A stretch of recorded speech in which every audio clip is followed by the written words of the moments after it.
Yeah. Okay. Welcome to another episode of Dr. Felder on Line 1. I am your host and your creator, Dr. Felder, and I'm really excited. I got 3 great men here. I've been thinking about this episode all week. I orchestrated this episode. Me and Wolf talked about this episode, but I'm a big believer in not telling other people's stories, so I just want us to go around real quick, introduce yourself, tell the world a little bit about yourself, what you got going on. I want them to know you like I know you, so I'll start here on my right. Introduce yourself. I'm James. I'm James Fernandez. I'm a principal at a high school. I'm an author. Nice. Do a lot of things. Nice. Yeah. In little ways. Yeah. Pleasure to meet you. Yeah, that's principal thing. Okay. Yeah. That's my principal friend. That's deep. That's my author friend. He wrote a book for Black boys. We're gonna get into that, friend. Drop the credentials on us. Yeah, that's what I'm saying. You being real nonchalant today. I'm chilling. Yeah. Wow, you cooler than my principal, man. My name is Leon. Some of y'all know me as Spanks.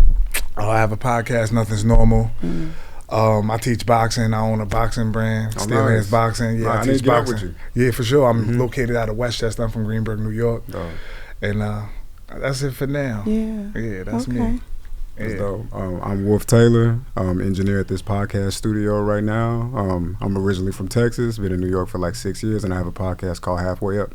Oh shit! Okay. Yeah. It's a lot. It's a lot going on. It's a lot at the table. Yeah, Brooklyn, Texas, Greenburgh. Yeah, I love that. It's a lot of good feeling. No, but when I say when I think of men and what men have to offer conversation, I was just like, I got to get these 3 together. This is what I want to do. So I'm not gonna hold back. I'm gonna put it on the table. What do you think that men are struggling right now with that society, our families don't really acknowledge and see? What do you think that men are struggling with? Men in general or black men? Men in general. Black men, yeah, black men. Confidence. I say confidence. Men are struggling with that. When you talk about authentic confidence, you're talking about really diving into self, being true to who you are, not necessarily playing to the crowd. Yeah. So the worldly standards change daily, weekly. We see new men supposed to do this, men supposed to do that, and if you don't conform to that norm, you might feel less of yourself. So you got to be really rooted in purpose, your purpose, who you are, you know. So I say confidence, purpose. What about you, JB? What do you think? I think identity. I think especially when you're in the space of growth and you're connected to so many different things, you're trying to navigate who are you in this space as opposed to who are you in this season of growth. So just identifying who you are, and I think it's a struggle because it's conflicting. You go back to who you once was, as opposed to who you destined to be. So really trying to identify that. So I think identity is one of the major struggles. Okay, for sure. Wolf. Damn, that question can go so many ways. Yeah, no, definitely, I get it.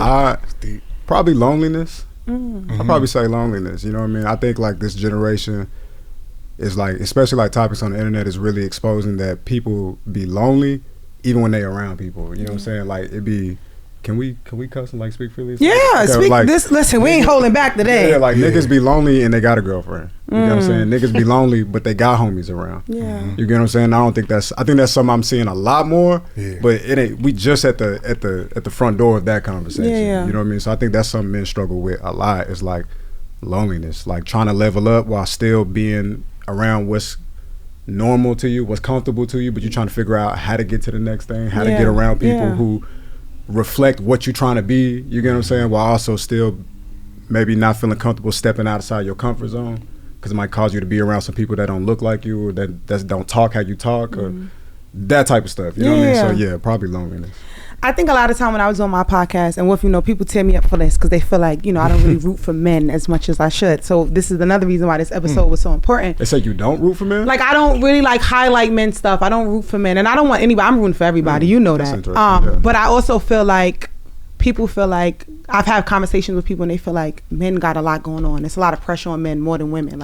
Men are going through stuff, right? And I can only speak from a woman's perspective, so that's why I'm just do you guys think it's a lot of pressure on men to be this leader, to be successful? And it's becoming, they express to me, it's becoming even more prevalent now in this generation. Do you guys feel that pressure to be leaders and all of those things?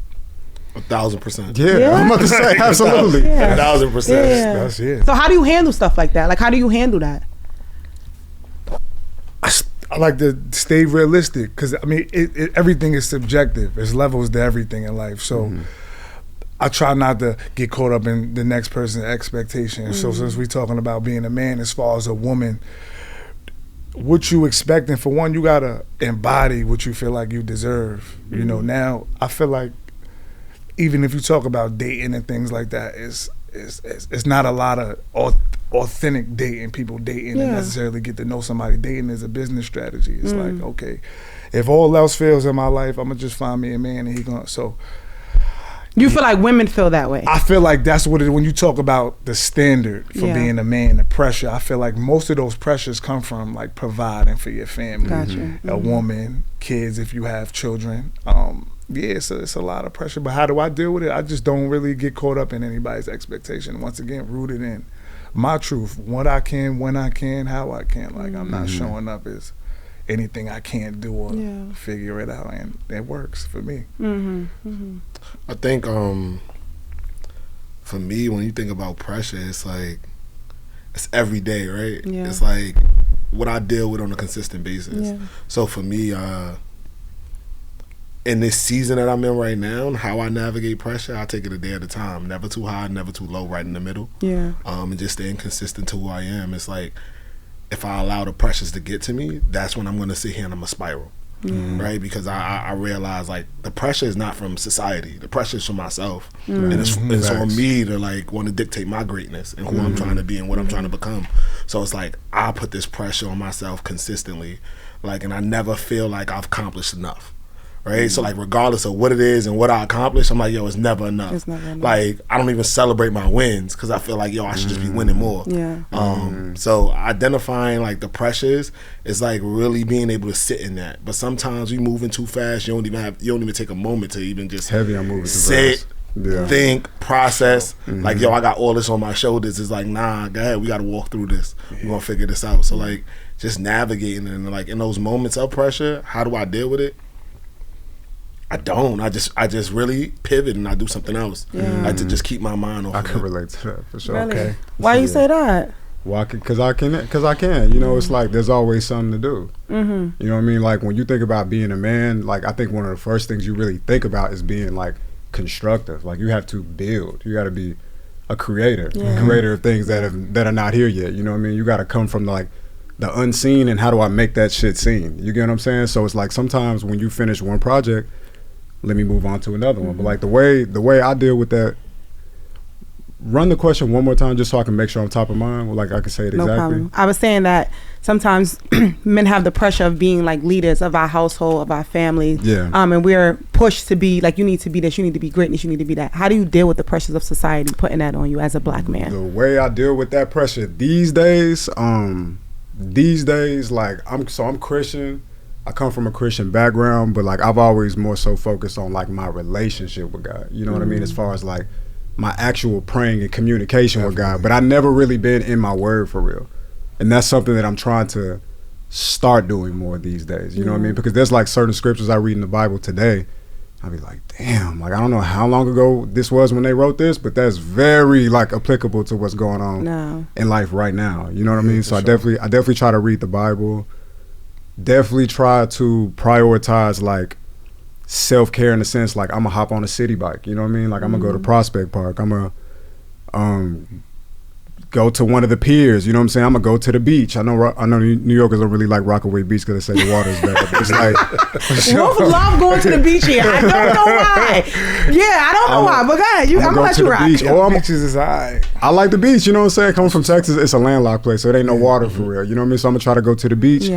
Or I'm gonna just try to learn. Like really how I try to combat the pressure is learning. You know what I mean? Like what don't I know? And how can I turn, like I remember one time I was pumping my gas and like it dawned on me like, bro, knowledge really is power. You know what I mean? Like the more you know, the more you can actually do. The more useful you can be, the more you can utilize yourself. For sure. You get what I'm saying? So yeah, definitely learning more, prioritizing my mental health more, and as of lately trying to get into the word. I could add on to that too, because outside of just staying rooted in who I am and true to me and what I can do, I definitely I work out. That's a good outlet for me.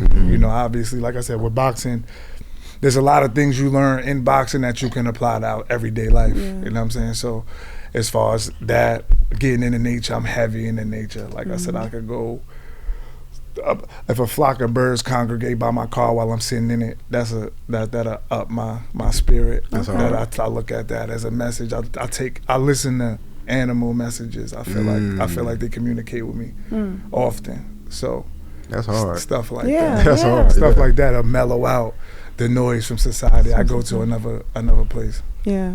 A lot of times I feel like podcasts is making it more easier to say these things. And Wolf, you know how I feel about some of these podcasts. I feel like people get up here and they say whatever they want to say because it's a mic, but they have no background, right? Sure. But a lot of men, especially black men, are struggling to say, I'm struggling with this. Like my mental health is not okay, right?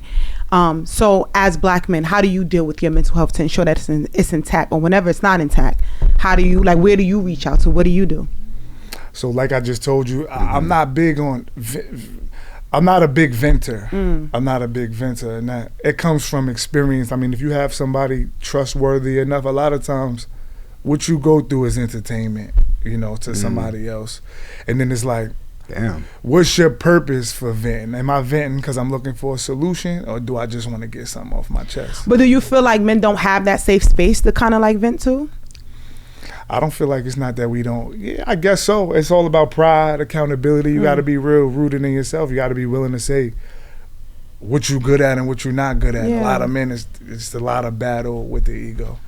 So I say that a lot. Like an ally in spirit is an enemy in ego. So yeah, now you're right. It's tough. It's tough. Because I remember I even was talking to a couple, and I remember this guy married. They're married, tough. Great couple. And this guy was like, I feel like I don't have a safe space to be vulnerable. Yeah, that happens. And I don't start stuffing people marriage. That's why I say niggas is lonely. I don't start stuffing people marriage, but I found it crazy. I'm like, niggas is lonely, you don't bro. feel like your wife is a safe space, but he felt like, and he explained that not that he was lonely. He explained it to me. He's like, B, I feel like I got to be a man. I got to be strong. I got to be the leader. I can't be vulnerable to my wife. But that is loneliness, though. A lot of people in love with people who are strangers. You're not even your authentic self around your partner a lot of times because you're constantly trying to fit a role. When you met this person, it depends how y'all met. If you met her and you was at one space, things might have changed, so she only knows this part. She might not even know your deep, darkest fears. She might not even, you know what I'm saying? I think that's part of your dynamic, though, with people. Like, for me, personally, like, how I vent like, I break it up. So I got one friend that I might talk to about this. I got another friend I might talk to about this. I got a friend I might talk to about this. It's not a heavy overload on nobody. But it's just like, and there's some things that I keep inside, right? But I think you have certain friends for certain things, and and when you sit here and you balance it out, and that it looks a little different. I think like everybody, for me, I'm always a strong fan for everybody. So they gonna unload, they gonna tell me everything. I'm hearing, I'm sitting here giving you some advice, I'm supporting you. And that's definitely who you are. That's why when I text you, I'll be like, how you feeling? Like before I'm about to let me do a temperature check. You good? That's the nature though. That's in me, right? That's my caring nature. But in the same sense, it's like, cool.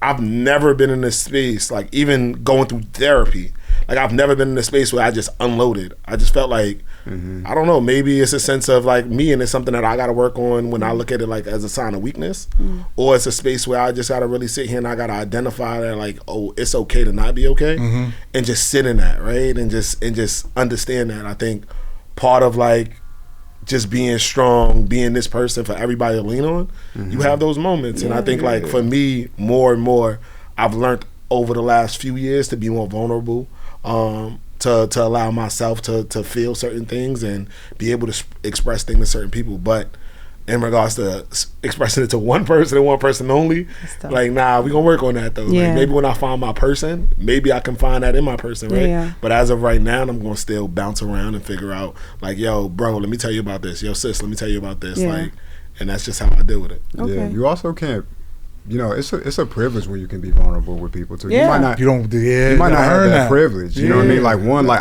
I could tell you as somebody who not from here, I didn't have to like start a new family all over the place, new friends. I don't have like the privilege of like sandbox day one, so you start over. And there have been people that I thought we was cool with, you know what I mean? And I shared something with them, and then I done found out they didn't told like several other people, and I was like very shocked by that. Like damn, like why though? Bruh, I mean, bruh. Like shocked. Shocked. Genuinely, it was like, damn, you did me like that. Like, not me. I would expect that though, coming from people who knew each other their whole life. You know, sometimes you can't. So to meet somebody, you said 7 years. You've been 6 years. But hold on, I'm gonna say this though. That's not enough time. Leon, you have brotherhood. Yeah, I see that. For sure. Right. So you have brotherhood in the sense of you have friends that you grew up with, are like your friends, like your real friends, right? And then I rarely, in the whole time that I've known you, I've rarely seen you with anybody new. Yeah. Like it's like, oh, that's a new friend, right? Sure, nah. So I think that, I know. Yeah. I know you have brotherhood. So I see you where it's just like, and like one thing I can say like about they circle, they're all like that. Like it's like, no, this is my brother. Like they're not friends. So like to have brotherhood is also important. And I think that like Wolf coming here, that's something that it's tough to build that at a older age. Y'all been friends since y'all was kids. Yes, sure. So it's different. You know what I mean? Yeah. But you got adult friendships too, right? Yeah. I think even when you sit here and you think about the dynamics of friendships, like, I have friends I grew up with, and then I got my fraternity brothers, right? But you have brotherhood too. So it looks a lot different. And then on top of it, it's like, sometimes when you vent with people, you don't want them to weaponize you with the things that you're venting about. And then on top of that, it's like sometimes like people are in competition with you, like silent competition with you, secret competition with you, so you really don't know about that. Secrets. So it's like you're trying to figure out, like, yo, I'm not about to tell you too much. Yeah. Because I don't know if I really trust you enough to divulge the things that I want to say and I want to express. So you know what? I'm going to keep this surface. So I'm gonna let you know, right? I'm not okay right now. Like, yo, I got some things going on, but I'm coming up with this plan, right? Because I want to let you know that I got something that I'm working on. Because I don't want you to know that I don't have nothing that I'm working on, right? And I'm really in this space trying to really figure this out, and I need some solutions. But in the same sense, like right now, like I'm just gonna chill, right? Because I really don't feel comfortable enough.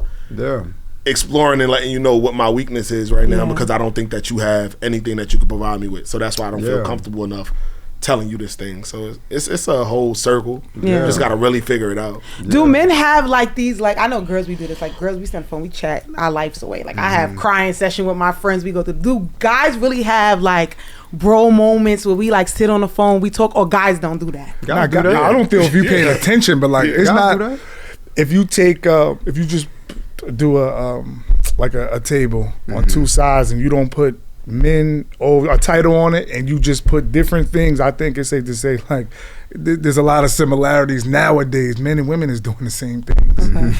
So yeah, absolutely, men do that. Especially if that's your man. It's just like we might really need a 2-3 hour session on the subject depending on how serious it is. Hell yeah. I'm gonna tell you, those conversations, it's two type of conversations that go that long for a guy. Like for the most part, women. Like we gonna sit here, we gonna sit here, no lie. Like I'm telling you, you sitting there, you having that conversation, you just talking about women, like it's gonna go in a certain place. Especially like if y'all in the season of dating right now, y'all gonna I just went out with this girl, blah blah blah, yada yada yada, whatever, right? So those kind of conversations be long. The second one is finances, right? Like just always talking about like finances, whether it's ways in which you can increase your bag, whether it's ways in which like you realize that like you're not disciplined financially enough in certain spaces, so you really trying to like navigate just different things and you trying to look for answers, or I'm in a space where I'm looking for a job right now, like what you think, like, so a lot of those kind of conversations, those are two conversations that are always long in regards to like the feelings aspect of it. Those are the conversations that you have with your close friends, right? And those kind of conversations is like they know what's going on, right? They know what's going on, so you ain't even got to explain what's going on. Because this is just like a continuation of last week's conversation. You just gotta let them know how you feel, right? Like you ain't even got to tell them what the problem is because they know the problem. Now it's just like, yo, you know what? I'm dealing with this right now. Like, and sometimes you ain't even got to say it. They send you that little check-in text message, or they call you like, yo, bro. And then it just goes from there. But those are the type of conversations we have. Okay. Cause James mentioned it, and I gotta bring it up because they're gonna tear me up, but we're gonna do it. I want to talk a little bit about relationships in the generation with men and women. James, let's get into do not do that to me. ahead, fellas. Y'all okay, see, they know each other. They got insiders. Yeah. I was going No, I say, let me tell you, we don't hold back here. We don't tell no lie. I mean. Me and James, we have like extensive conversations, and like James is one of my friends that's like, if I'm dating somebody, James will check my ass. Like, is this the one I mentioned that you mentioned we talked about on the show? Yeah, like, James, he'll check my ass. Like if I'm dating somebody and he'd be like, Brenda, you know damn well you shouldn't be with that boy, or you know damn well you shouldn't be letting nobody treat you like that. Like James is my friend. He's one of the friends that could really, really check me. So that's why we laugh. But also like I see good friend, like, good and friend. I also see like him in like a season of dating and like not like accepting, like I'm not playing, like I'm not no shorty, this ain't I ain't that, like, you don't right see that a lot and I don't see men do that, and that's why that's what I love about James. Who tell a girl nah, like you ain't like she ain't my speed. Me too. He will, but I love that. I love that he does that. We don't there's no obligation here. Like this is a privilege. Back once again, like he just read off some of his credentials. This ain't no. It's not just an experience for you. It's for me, it's an experience. And you wouldn't believe, like when people like, cause like James is very humble, but like when he became like even before when he was going through the interview process to become a principal, I was like, nah, you got this. You gonna walk in there, they gonna give it to you. I already know.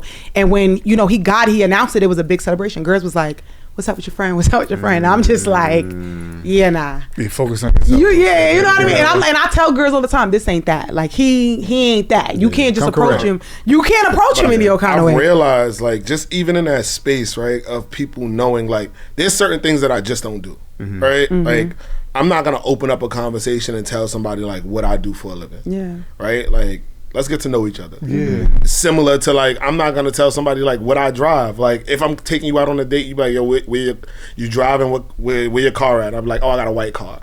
Like, they gotta get to my car to know that I'm driving a Benz, right? Mm-hmm. Like, I'm not opening up with that. Like, I feel like we're in a space where like men lead with money. Yeah. And if we're leading with money, like, we're just automatically setting ourselves up for failure when we talk about dating. And I think like being in a space where like originally I thought it was like coming off like shallow, not really wanting to deal with a certain type of woman. Like, yo, yeah, I can't deal with this type of person. I can't deal with that type of person. But now, standard. And this got worse. Like, after this, like, past week, I feel like, for me, it's just like, we didn't have a check-in. Like, it's so real now. Like, I'm realizing more and more that, like, I get a certain type of attention from women now that was before, like, I'll slide in a DM, whatever, we'll text, it wouldn't be nothing serious, but now it's like, oh yeah, now I'm intrigued. Nah, I'm good. I'm good. Right? Yeah. And it's like multiple reasons on why I'm good, but then even if I sit here, cool, I'm gonna take you out. The thing is, I don't leave with my money, but if you go out with me, you don't spend. You're not gonna pay for anything, right? Like I'm taking care of it. I'm gonna make sure you good. I'm gonna make sure we good. We're having a good time. And I only just do this with like women I'm dating. Like me and B go out. She doesn't pay for nothing. Yeah, true. Right? Like our friend group is out. Like I got it. Like we good. Like, you get what I'm saying? So like at the end of the day, that's it. I'm not gonna leave with my money, but in the same sense, it's like you gotta like stimulate me like mentally. Like, you gotta sit here and you gotta like, I love dealing with a woman, like, and this is me, like, if you watching this and if you fit this criteria, let me know, right? I'm not a dating show. Like, it's not, but like, I love a woman with a title that she gotta explain what she do. Okay. Like, I'm like super intrigued by that. Like, when they tell me a position and I don't know what it is right away, and they gotta explain that to me, that's sexy, right? Biochemist. So for me, it's like the type of women I aspire to date is just women that's ambitious. Like, you know what I mean? Women that's career driven, that's also nurturing. And I think like we're just in a space like I know how to cook as well, so I'm not looking for somebody, you gotta cook, you gotta clean, you gotta do all of those things, but somebody that like that's team me, that's real genuine, like not worried about like the other stuff, the material stuff, the outside stuff. Like, just focus on us, let's lock in there, everything else we'll figure it out. And that's why I feel like women are so crazy, especially when it comes to like you, because like people hear about like what he do, he did this and this, and I'm just like, y'all don't even know, like, he's a bomb ass person. Like he is James is a bomb ass person, like, to be around. So I think people a lot of times they see money, like, in the generation. You see him, you look at him, check him out, it's like, okay, you gotta dig a little deeper and unlock something else. But it's a little different for you and Wolf because y'all are like in relationships. So let's talk a little bit about that. Talk, let the people know. Well, I didn't say that either though. I didn't say that either. Look into the camera and tell me what type but of you know, woman not to get, you know. I am in a relationship. I didn't say that. I know you full of because you just did a podcast episode with your girlfriend. So I'm not in a relationship. Okay. But like, yeah, I was in one for a while. But okay. Yeah, no. So like, what are some of the struggles that you see with like dating in this generation? Why is men and women so combative? Wow. Because this is go on both sides. I don't really like to focus on one side. Like I like to take accountability. So I say a lot of influence, a lot of outside external influences, I could say. A lot of aspirations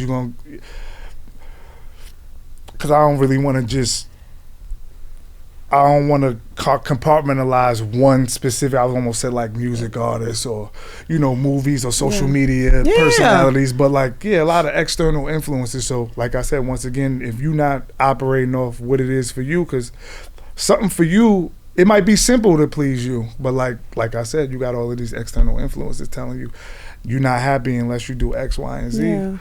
Then, you know, you're going to be constantly battling against that. So it's different seasons too. I feel like marriage, relationships, it's just about it's the for better or worse part that everybody get misconstrued when you get married, for better or for worse. So it's easy. You don't got to teach nobody how to have a good time. Sometimes you got to teach people how to weather a storm. So it's a lot of that. I like that. Yeah, it's easy to be with me when things are good. When things are tough, so that'll prove how you really feel. Yeah. You know, when we took 2 vacations this year, now it might be down to 1 because whatever things happen. Yeah. And if you not, you know, like you said, we men, you want to provide. So it's no pressure on a woman to necessarily provide. They could just kind of like, you know, saddle up for the ride. So I feel like these young girls and young men too. Young men is abusive. It's a lot going on. It's a lot. It's a lot of ways you could go. Men is, you know, kids. It's just rough. It wasn't cool to hit girls when I was coming up. You know, now you see it on Instagram. Like it's not different times. Yeah. Let me tell you something. I'm sick of social media. I'm sick of, and like a lot of times I see on social media with the dating thing. I had somebody send he sent me these 2 videos, and I was like, do me a favor, stop sending me videos about relationships. Don't do that. And not only that, I'm cool to talk about the topic, but don't send me relationship where it's like, men need this, and this, and men need this, and this. Because I'm gonna tell you what women need, right? Annoying. I hate the fact that social media pin men and women against each other, and it's like I'm a big believer in like. It's things that's wrong with women, I'll talk about it, and it's things that's wrong with men. It's things that both genders are doing wrong. For sure. But what I feel like we fail to realize is like we need each other. And it's like, I think a lot of time women is like, oh yeah, show me how much money you got, this, and this. And men like, oh, show me what you could do, this, and this. And it's like, yo, we need each other. Let's merge. Even right? If you ain't got the bread, you might have something that money can't offer Money can't buy. Deeper. You get what I'm saying? Biblically, like in the Bible, it's like, it says it, right? It's stated in that. Like spiritually, like it's there. So it's like we both need each other. But I think also we also need to come to each other healed. Right? Ooh. I think James almost took me out. That's true. I think that's the problem. It's like you come into spaces and it's like, yo, damn, you want to date. That's again. Yeah. But like like you want to date, but like you're not really healed enough to sit there and it's real, bro. Really deal with somebody else, and you're not over your past traumas, but you bring that into the space with you. Now when you bring that into the space with you, it's like, yo, I'm sitting here, I'm not just sitting here and just proving to you who I am, but I'm also proving to you that I'm not that guy that you was just dealing with. And it's like, yo, I don't even want to worry about that person because I'm not sitting here and I'm not pitting you against my ex, right? Or somebody else in my past. Like I'm coming to you as you're you. Like let's sit here, let's break bread, let's figure it out. But like in the same sense, it's like, men, we got traumas that we dealing with, like that we're not healed from, and like then it's women that come into spaces where they're not healed, and if we're in a space where like we're trying to heal together, it's important, but we gotta identify that earlier on. And I think that's tough. I learned that it's tough for me to. I can't heal with you. For me, right? That's important. It's people that could come, but I feel like too. Not only that, like it's some shit like I gotta do on my own without you. I'm a big believer in having a relation. I seen this with my parents. Like they're married. They've been together since I was 2. Married almost 20 years. Shout out to Soup. Oh baby, right? They are what life should be. But like I see them. But not only that, my mother and my stepfather, they have separate lives. They're not together all day. My mother go to work. He go to work. It's times that my mother's like in the room. My stepfather's out watching basketball. Or he go out with his guys and he play pool. Like some things, I feel like a lot of times people are like, we need to do this together, and it's like, you gotta have a life outside of me, please. Like you gotta have something going on, and I feel like healing even like therapy work. Some things a man can't help me fix. I gotta fix that. Whether it's go to therapy, whether it's me taking a second. So I think like you said, sometimes people are trying to do that together and it doesn't work, you know? But I also think that like it depends on what you're healing from, right? Yeah, for sure. And like, what can I push you on? Like, what's something that you like are sitting here and that you're struggling with, right? When it comes down to dating, or when it comes down to like your life in general, like when is it something that like you're really struggling with that I can sit here and I can alleviate that for you, right? Yeah. So it's like I'm just trying to like you got to figure those things out, and you got to figure out where that person fits in your puzzle. Yeah, but like all of these are some pieces, and when they put together correctly, like it's gonna form whatever that masterpiece is. But then if you sit here and you put them in the wrong spot, like it's just not gonna look the same. Damaging if you put the wrong piece in a spot. If you try to put a triangle in a square shape, you're gonna eventually break pieces off the triangle. For sure. Trying to fit a mold that it wasn't made to fill. You can't fill a void. It's whatever's not there no more, you cover that up. You don't cover that up with another person. You give that person they own soil to work with and dig from there. So tell us about your situation. I'm like I know from a single. He definitely did. I watch, because I love Wolf. I think you're brilliant. I watched your podcast with your girlfriend recently that y'all was on another show. My girlfriend's never been on a podcast. No? No. Okay, I thought that was her, but I think you was in trouble. No. You were talking about like relationships on somebody else's podcast recently that I watched. Okay. But tell us what it's like dating in this generation. It's a lot of. I mean, so you mean like dating as in like dating, like frolicking amongst all the options, or like being in a relationship? Being in a relationship with there's so many influences going on. Like you don't have to get personal about what y'all going through, but like finding each other, and you know you was in a dating pool at one time, and it was so much. It's so much going on in society. Like how was you able to navigate that to find somebody? You know what I mean? I don't think I found nothing. I think it just happened, and I'm constantly realizing that. You know what I mean? Like I don't deserve credit for none of that. You know what I mean? Like me and my girlfriend, we met off social media. We don't even live in the same state. We have a long distance relationship. We see each other about once a month. You know what I mean? Sometimes two if we lucky. You know what I mean? So, but we just so happen to cross paths. You know what I mean? So I don't deserve credit for that. But being in a relationship, man, it's cool. And then it's real deal work. It's real deal work. You know what I mean? It's cool in the sense like being out here dating, you learn so much about yourself as a young man. You know what I mean? Like I realized that out here just fucking around and just having sex, it's like that's not really my body for real. You know what I mean? And I learned that the hard way while playing with other people in the process. You get what I'm saying? Because one thing you realize about dating is a lot of girls, I feel like I can't speak for all women, you know what I mean? But a lot of women are doing what the niggas do because they kind of feel like they've been left with no choice a lot of the time. You know what I mean? It was like, well, I want to be in a relationship. I want to be with somebody, but that's not where a lot of the young men's mindset is. And so it's like, well, I'm gonna just get what I can get. You know what I mean? And a lot of time that's situationships, or like, we kind of operating like a relationship, but without like the exclusivity or the title. You get what I'm saying? And so that's what dating was like. You know what I mean? And then one thing you gotta understand about dating is like everybody is incentivized to do what's best for them. You know what I mean? So it's like, whatever that means, you know what I mean? And a lot of time when you're dating, it's like you kind of get forced to deal with the harshness of that. It's like, damn, knowing what it feels like to be at the bottom of somebody's options, you know what I mean? Or knowing what it feels like for somebody to try to make you the top of their options, but you don't see them that way, you know what I mean? Dating is some tough shit, so I see that. I'm like, damn. I mean, it is though. What I liked about what you said, but people don't understand this, and this is with every relationship, friendship, relationship, everything. Relationships are work. Relationships are work, whether it's romantic, whether it's a friendship, right? You got to put in, even if it's a friend, you got to put in the effort to call your friend, check up on your friend, right? To have that conversation. Relationships, you got to put, even when you sick of this person, you done argue 4 times this week and you don't want to deal with it. It's work. I think a lot of times 2 people are just like, fuck that, I don't want to do the work. That's a lot of work. It is.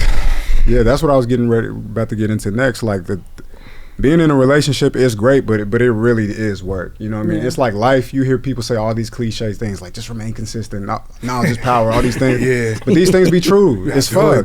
They be true as fuck. And like though my relationship is great, it definitely is not without difficulty though, for sure. You know what I mean? And so it's an everyday process. Like me personally, like, cause I've been dating so long, I like to exercise my right to walk the fuck away. You know what I mean? I'm big on that. I'm like, I'm not vibing with you, I'm out. And I've been doing that for a long time, but I've been doing this so much that it's like, it's my first thing to reach for when I'm not comfortable in a relationship anymore. And you can't.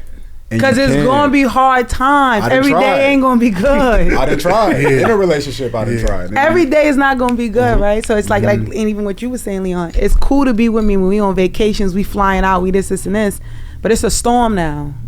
You gonna walk away because it's raining right now? Yeah, you shouldn't do that. Because you gonna walk away and then end up walking it back and be like, I'm back. You know what I mean? Or you gonna walk away and then you think you gonna find better and then now she up again. Or now he up again. You get what I'm saying? Like life, you gonna have bad days. That's real too. You know something else that I realized with dating as a millennial is that we are so focused on like career, on getting a bag, on everything that we really don't make time for someone else in that equation. And then when we do, that person has to come with everything. If they don't, our non-negotiables get up out of there, right? Like to like what you just said, retreat, right?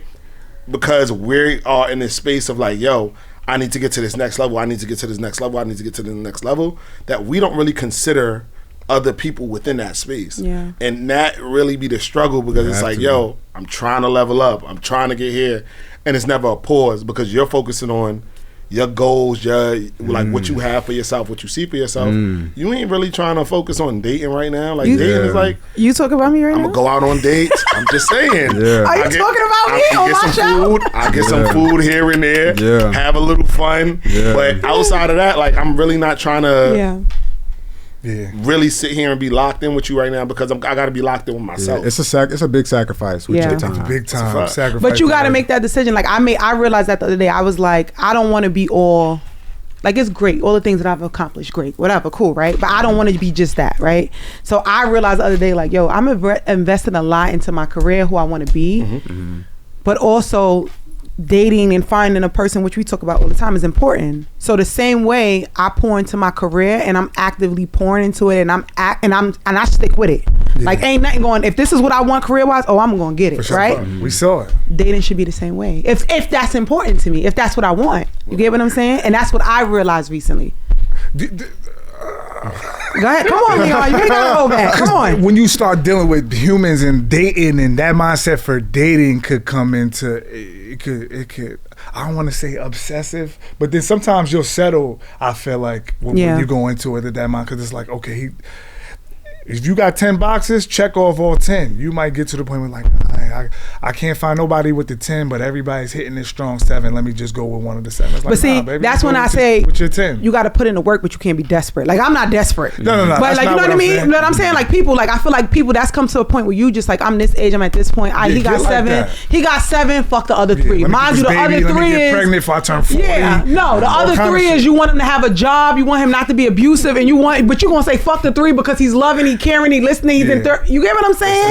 You gotta prioritize. You gotta prioritize, and like I said, it's work. So the same way you invest in your dreams, I invest in my life, I invest in my career. You have to invest, and that means going out, getting to know people, giving people a chance. But you also can't be like, oh, this nigga, he doesn't make 6 figures, I'm not fucking with him. That's not fair. You understand what I'm saying? But also, with that being said, let's get there. You also are not gonna be in a space where like she's bringing in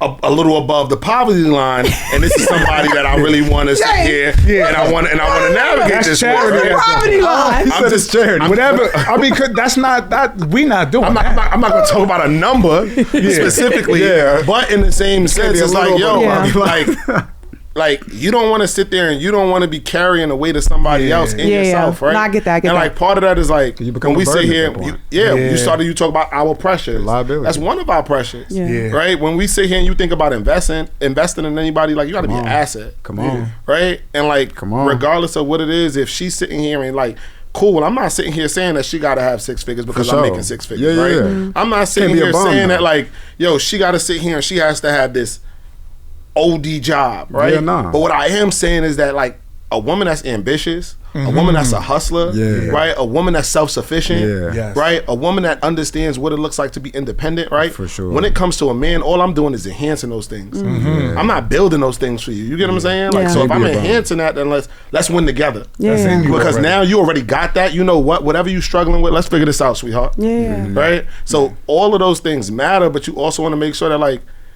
I can sit here. There's a few boxes that if it's not checked, I can sit here and I can look away from that, right? And I'm not sitting here like, yo, I'm just super shallow, I'm stuck in this space, but also in the same sense, it's like, you gotta sit here and it gotta make sense. Right? It gotta make sense. I'm starting to learn that so much now. That's my thing. It just gotta make sense. Because the standard for women is not as high as it is for men. A woman could just look good and that's it.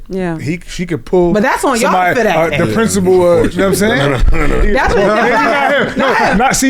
that's rare. We don't really see men like that. But like I said, for women, it's an easier kill. It's just like before, if you fire, like, I'm gonna talk to you, like, of course, like, I'm gonna indulge, but again, it's to what capacity? To what you said, right? Like, it's to what capacity? I'm not about to sit here and like, I realize it ain't a future here. Like, yo, you're a bottle girl, right? Like, you're a bartender. Like, you this and the third, right?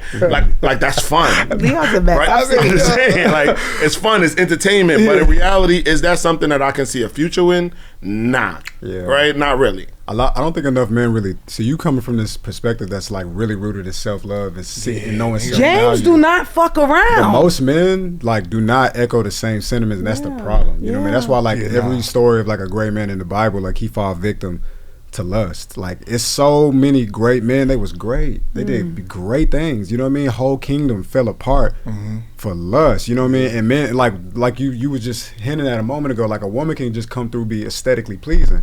She could be a bum and beautiful. You know what I'm saying? And that's all it takes to like get into a man's orbit and then fuck his life up. You know what I mean? And so men got to think about that. Like, the requirement can't just be beauty, because I feel like this. If you're gonna grade a woman based off of how well she could fit into your life, it got to be based off of stuff she earned, not stuff she was given at birth. You get what I'm saying? Because that's like, what does that even really mean? That's like, women make the same mistake when they put a lot of value on a nigga because he tall. It's like, that nigga was given that at birth. He didn't do nothing to earn that. You know what I mean? Tall ass gonna be kicking your ass in the You know what I'm saying? Or he just a bum. You know what I mean? That too. Bad with money, or just emotionally abusive, whatever. It's like, but like, what's his integrity hitting for? Because he had to work on that. You know what I mean? He wasn't necessarily born with that. So we got to stop valuing people because of the things they came out the coochie with. It's like, stop doing that, my nigga. You know what I mean? Like, that's where you falling short. Like, we gotta judge people based off what have you built since you've been kicking around this earth. You know what I mean? And you 30, you 35, you 40. It was like, oh, you built some nice things. You know what I mean? You got humility. You super confident. These are the things that I can work with. You know what I mean? Not what you got going on physically, you know? Yeah, for sure. They tear my ass up when they see this. They shouldn't, though. They should not. Nah, it's just Why would they? Like, it's just real. Why would they do that? No, I don't care. I wanted this. I'm being totally transparent. I caught y'all here today, not only because obviously I wanted to do the episode, but this is like a learning moment. Not only for me. You picked a good. Yeah, for me, for other women, I want y'all to, because I feel like we don't have these conversations. And a lot of women, like, I got James in my life where I can have this conversation. I got a couple of other men who will tell me, but some women don't have that. So you over here listening to your friends, and she miserable. She can't tell you shit, right? Yeah. And they don't have other men that's going to give you the game and say this, and this. So I'm hoping that, I'm hoping that this episode does that for women who don't have that, and even women who do. Listen, that's what this episode is all about. Remember I told you, like, I'm a dad, so I have a stepdaughter, which, you know, the dynamic is, I have a stepdaughter and I have a biological son. Yeah. But I just feel like a lot of times fathers handicap their daughters by not necessarily always being honest with them. Yeah. And mother and son is the same dynamic. Your mom might tolerate things that your wife is not going to tolerate. Can you wait? Say that again. No, he cooking. No. Hold on. Y'all gonna let him speak. Say that part again. I'm gonna say both again because I don't like to. He getting to something. A dad is not always gonna hold his daughter to the standard that he will hold his wife, and a mother is not gonna hold her son to a standard that she will hold her husband. It's a lot of things, like, you know, it's just not so. That dynamic alone is handicapping in the dating world too, because you might. For a woman, she looking for everybody to just bypass her flaws because that's what her dad, it was always the guy's fault, and vice versa for the mom. Yeah. So that plays a big part. You just said something. Yeah. Parental advice. And since we already on that topic, because I was going to bring that up anyway, and you know I know you real private, but I just want you to touch on like how important is it for like being present, like father being present, and both their sons and your daughter life. Yeah. I mean, that comes with a sense of security because there's a lot of ways to be present. You could be present.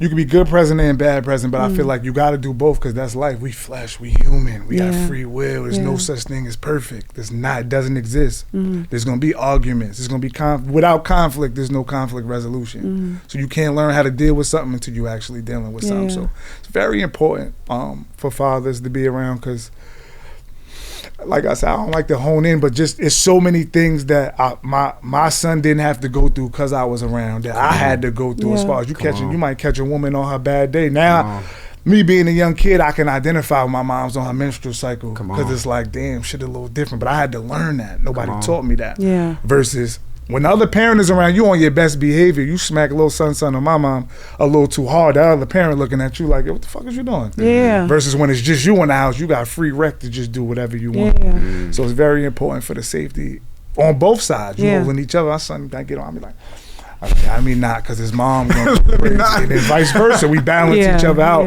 In that aspect alone, like you don't get a chance to just do what you want. They keep you tight, But I want to give you your flowers because the man is important though. Even though you private, I see you with your son, and I love that you take him to do the boxing, and it's not just about like fighting, it's about discipline. Like I see, like you don't play, like, and I feel like I see that, I'll be like, nah, damn, nah, I'm like, nah, like I ain't gonna lie, I tell you know your friend, I tell him all the time, I be like, nah, I love that, I love how he is with his son. I didn't have that. That's why it's an excuse. That whole I grew up this way. Once you get old enough to make your own decisions, you gotta do what's right. Yeah, I love that. So I want to give you your flowers. That's my dog. I appreciate that. Yeah, that's hard, bro. JB, I want to give you your flowers. I want to give you your flowers for being a tremendous educator, a black educator, and letting kids see a true leader, a man as a leader. I want to give you your flowers for that. And I know you've been a principal for a little while, but I just want to talk about like how's it been. I want to do like a check-in with you. I want to share your temperature. How is it being a black principal to kids in high school right now? How is that? High school, it's a process, right? It's a process. I think that's the biggest thing. It's like the biggest pressure for me, honestly, it's not anything administrative. It's not anything like academic related. It's just like making sure that like when they leave like the space, like they're good, right? Like they're productive citizens in society. Like that's my main focus, right? Like of course I want you to go on, I want you to go to college, I want you to, you know, succeed in your career, I want you to do all of those things, but most importantly I want them to say like, yo, you're a good person in society. So however I have to sit here and help you get to that space, that's love. Like I'm going to help push you to that, right? And I'm going to help push you to that standard and make sure that you operate in a space where you understand that that's very important. So for me, it's just like that battle, right? Like some people, like some kids, like are in a space where they're not there, right? There's a lot of influences. Like keep it real, it's like a lot of influences that they deal with on a day-to-day basis. There's a lot of poor choices, and a lot of decisions that like are outside of their control, right? You just want to just be able to shine light on them and just like the biggest way that you could do that is just have people around that can share their stories. Because like I may not be able to relate to every single kid, right, in my building. I got 700 kids. But in the same sense of that, like one of my story may inspire somebody, but guess what? One of my staff members might have a better a story that can connect with them, right? Like they need to see people like us in that space, right? Like people that they can relate to, people that can identify with their upbringings. And if you can't, like, you can sit here and you can point them in a direction for resources. So my biggest piece is just like being one of those pillars that they can just like lean on and they understand like who I am, and what I'm bringing to it. Like, and if you understand that, like, academically you're gonna succeed, right? Like that's no question, right? Like you're gonna sit here and you're gonna be successful in society because you got the character behind you that's gonna sit here and that's gonna push you to do great things. And for me it was like it was honestly a journey getting to this space. I know. Like I didn't sit here and it wasn't like I had the easiest road to get here, right? Like my battle in education is one worth fighting. Like when I think about the fact that like during the pandemic I lost my job. Right? I didn't lose my job because the school shut down. I lost my job because I went on a trip with one of my female best friends. We went to Aruba to celebrate her 30th birthday. Group trip. Like we had mad fun. It was fire. Great time. That was my second time going to Aruba. Crazy thing about it was I didn't realize that her birthday trip was about to change my life. Like and people was thinking about like just being fired and being like that was a problem and I was gonna, you know, like you can't get out of that hole. It was like, nah, that was a blessing in disguise. I went from losing that job to finding another job 2 weeks later, making $24,000 more than what I was making, and I had more support. So I was underpaid and undervalued. Oh my goodness! Right? Rejection is protection, so bro. Like rejection is protection. So it happened, right? And then it was like in the same sense of like coming up in that way, right? Then I'm sitting here and I'm in this job. Yeah, it wasn't the Bronx. It wasn't the best commute for me. But in the same sense of it, it was like the following week, the job that I currently have, they reached out to me. I had an interview with them. I did an interview literally as I'm driving to the job now, and I'm driving to the Bronx to the job. Wow. The principal calls me. He like, yo, we want to offer you the position. James, cool. Yeah. So now I'm in the position where like, I got this opportunity here in the Bronx. Cool, the bag is great, X, Y, and Z. But also I have this other position that's 7 minutes away from where I grew up. I can sit here and I can impact the lives of the students that I see or that's from my community or neighboring communities. And like I had no choice but to take that. So I took that opportunity. And in my conversation with the guy, like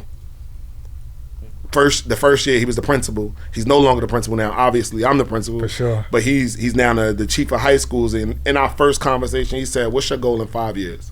Like, what's your 5-year goal? And I'm going to be real. I just was giving him lip service at that point. So I was just sitting here saying like, yeah, you know, I might want to be a principal. I want this, that, and the third, right?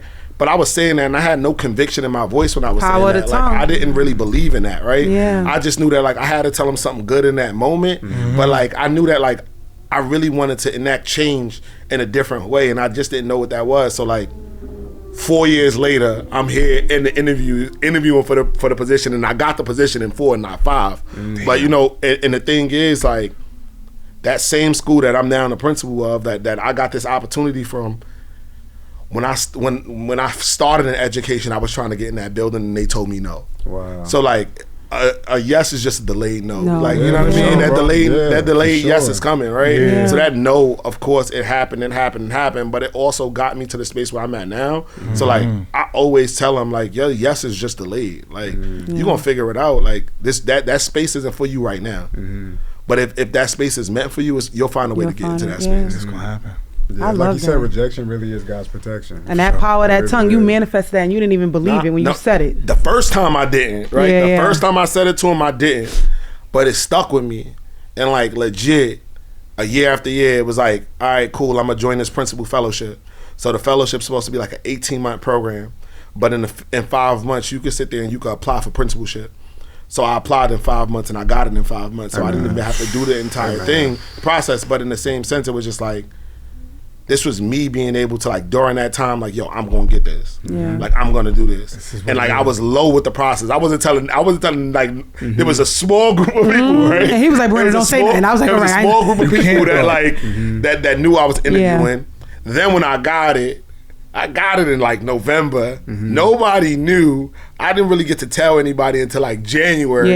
So what's the process with that? With because I know with the 10-year with the principal, is it like you on a probationary period? It's a whole different spectrum. Like I'm in charter school, so it's different. All right. So you were safe. You can't even. You might announce it too quick, and somebody. You can't do it. Then what to deal with the politics, but also in the same sense is like I'm gonna be real. Like I'm trying to learn now. Like.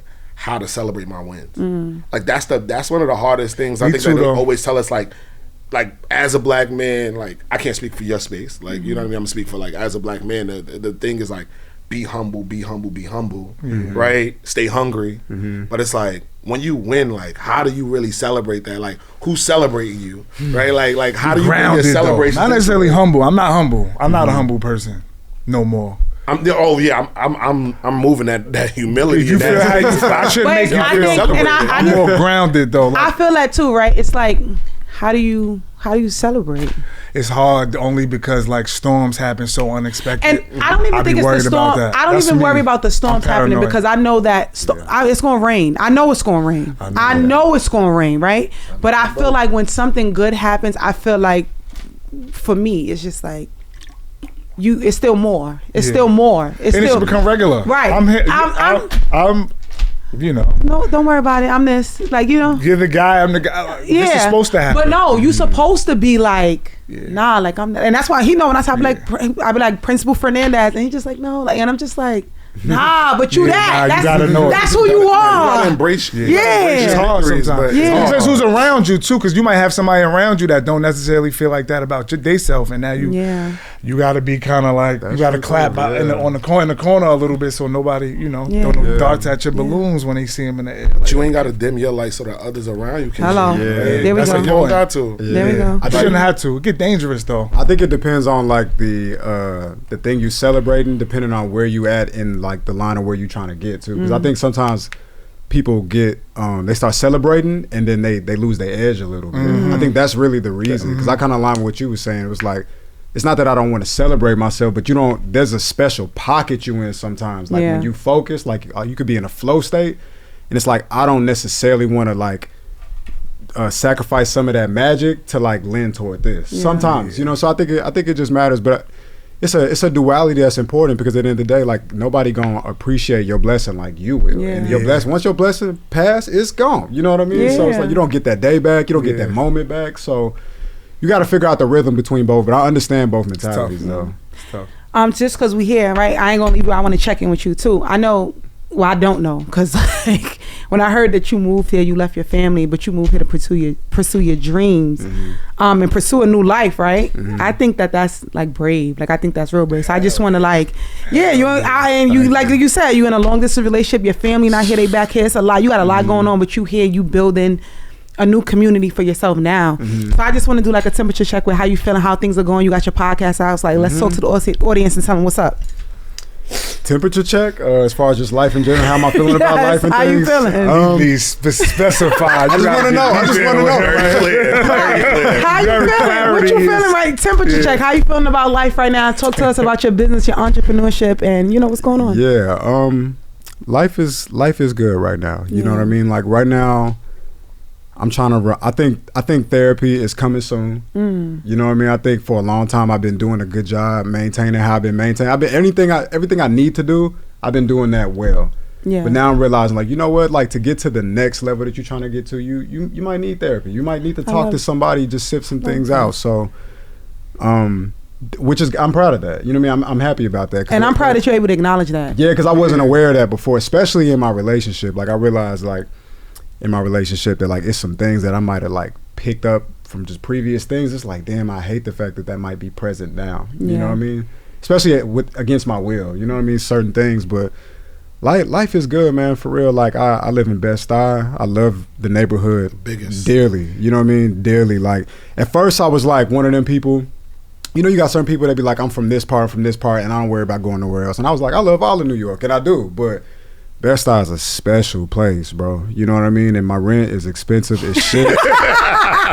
James living around the corner. He knows. I heard Brooklyn getting like Manhattan-ish. Listen. And then the people, let me tell you, I'm going to just say this real quick. I want a brownstone in Brooklyn. That's one of my dreams. I'm going to tell you this. My family, right around the corner from James, they own a brownstone in Brooklyn. And it's a family home. I don't own it, so please. But my family own it. So I go in, it's a lot of Caucasian people now. So I'm walking in, the guy's like, hi, how are you? I'm like, hello. He's like, well, when did you move in? I said, bitch, I've been here. When did you get here? My mom was born in this house. When you get here? Yeah, so it's real. Before y'all got to the country. I got roots here. Before you couldn't walk to the corner store by yourself, right? And now you can. Like, things have changed drastically, but it's just like, and my great grandfather bought this house. Damn. My great, this is Brooklyn. Brooklyn. I'm Bed-Stuy. Like this is my grandmother's house that her father left her. Yeah. Like, so, and the thing about it is they don't see us, but I have so many cousins, so we in and out. He's just like, well, who lives here? I'm like, this is my grandmother and her sister's home. Mind you, my grandmother's her sisters are up there, and you see my mother, and then you see my generation, and you see the kids. I mean, like, he's like, wow. I'm like, yeah, my mother was raised in this house. Yeah, that's deep. But asking who live here is kind of crazy. But you because he doesn't see me. The problem is right now in the style is that like those homes, people sold them and went south. Yeah, right. When the Jews was like buying them, up, like it was a space where like a lot of people were really like selling. Yeah. So it's like it's very rare that you get blocks in the style. Yeah. Where it's legit like just black people staying in those spaces because at one point they were cheap.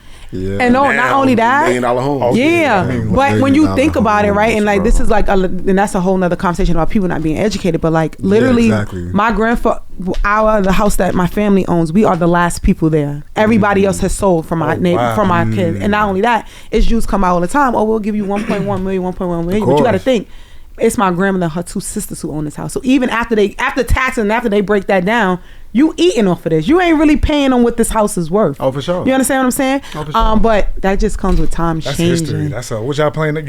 Listen, it's gonna be in your.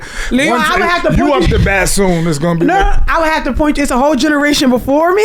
Because it's my mom, and then like her, like I said, my grandmother, her sisters, they have kids. Yeah. It's deep rooted, but I definitely get what you're saying in terms of like best ideas, but it has changed drastically. Well, and the interesting part about that, like I didn't know what Bed-Stuy was like before, right? So like I come into Bed-Stuy and I still see a lot of the things that y'all saying are not as prevalent, but instead of y'all seeing it like it's less, I see it like it's full. You know what I mean? Because it's like, damn, like you could be at the park, it's grandmothers walking around, it's old people sitting on their stoop, it's big brothers picking up their little brothers from school, you know what I mean? And it's like, and everybody's walking, you know what I mean? So versus in Texas, like you don't see people walk. It's not a walkable city. And then like if you in a black neighborhood, it's the hood. You know what I'm saying? It's the hood. Bed-Stuy, like I don't know if Bed-Stuy is. I'm sure maybe parts of it is the new Bed-Stuy. The old Bed-Stuy was crazy. They have this Bed-Stuy have coffee shops on the corner. No. Yeah, that's all people tell me though. This Bed-Stuy has coffee shops on the corner.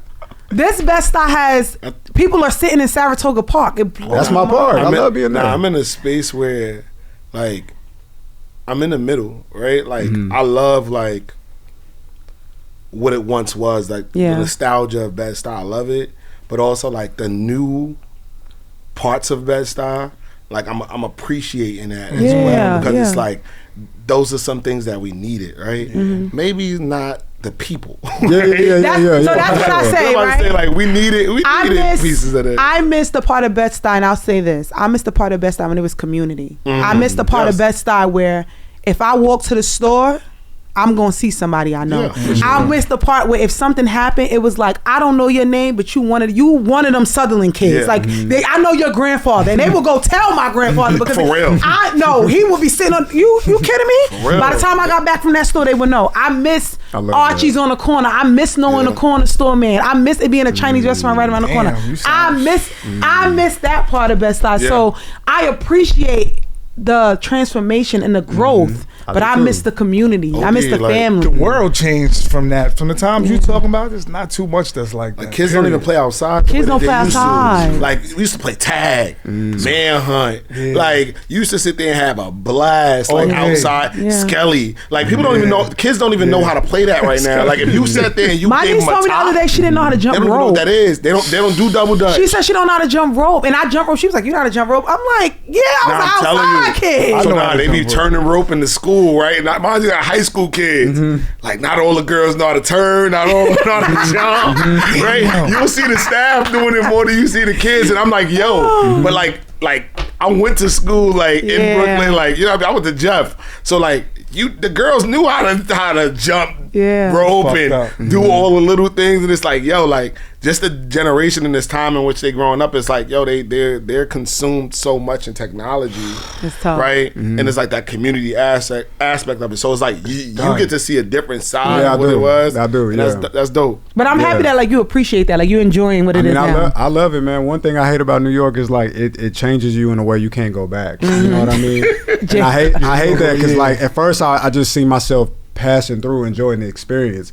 Now it's like I don't know if I'm really passing through as much. You know what I mean? I don't think I'll live here in depth. Like I think I'll move somewhere else at some point, but I don't know if I'll ever really leave New York City. You know what I mean? It's like you get put onto this, and it's like you're not gonna find this many other places in the world, and that's just the facts. That's a your maneuvering skills are gonna be on 100 when you leave. Yeah, and I also want to encourage you, like when you say like New York. I don't know how much you ventured out, but like I lived in Brooklyn, but then going to Westchester was a whole different world, and it's not far. It's like 40 minutes for me, 30, 40 minutes. Yeah, it was a culture shock. It's just like, excuse me, oh shit. Even if you go to Long Island, different, right? Different. So all of this is still Queens, New York, but it's different. It's different culture. So I definitely would encourage you with your time here, go to those parts because it's something different in those. Get on that train. It'll give you that feel though. It'll give you that Texas kind of feel, like the suburban Westchester grass. Westchester for sure. And Long Island, like especially if you like Suffolk County, Nassau County, depending on where you are. I almost feel like you're not in New York when you're in them areas a little bit. Yeah, you know but like when you go to those two areas, like you in Westchester or you in like Long Island, I think I'm in suburbs. You feel like you're away. Like like I went to school in the South, so it was like a little like I feel like when I'm in those areas, but I'm still close to home. You could just, I'm telling you, it's like a 30-40 minute drive, so you feel like I got a little break, but now I'm back. Like I'm still right here in New York. I'm not too far. So go to the beach too. You know what I'm saying? Well, I'm not going to the beach. That's one thing. Yeah, Orchard Beach, right? Not Orchard Beach. I mean, Jacob Reese, Coney Island. Listen. He like Rockaway. Listen, let me tell you something. No New Yorkers go to the beach, bro. I know her brother was all the time. And if they do, they going to Jones Beach. They going to the beaches in Long Island. I want to Long Island. I want to Long Island. I'm not getting that water though. I'm in the water, bro. You in the water? No. You different. Listen. You different. You tough. You from Texas though. You in the water. Wrestle alligators. Let's wrap this up. Let's get it. One thing about this, I don't know, some of y'all might know, but I don't know how much y'all know about my show, but I have a segment on my show. It's called Dear Younger Self.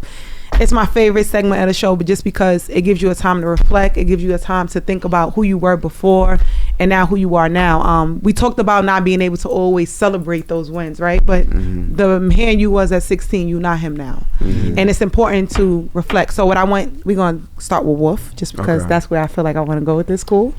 And you're going to look in the camera right here. So you're going to start it off with Dear Younger Self, and you're going to give your younger self some advice that you now know that you wish he would have known, right? So you're going to start it off with Dear Younger Self, and the floor is yours. Dear Younger Self, it had to be that way. It had to be that way. To become who you are today and who you're going to become after this, it had to be like that. You know what I mean? There was no other way for you to get that insight, get that wisdom, get them instincts, get that knowledge if it wasn't for that. And it didn't feel good then, but it's your advantage today. And you know that because you look to your left and your right and you see people who didn't have that, and you see what that looks like to not have that. You know what I mean? So that propels you today. So I would say, and you handled it. You handled it pretty well. You know what I mean? So just know it had to be that way, but because of that was your key to a very beautiful life. So just keep doing what you're doing, stay focused.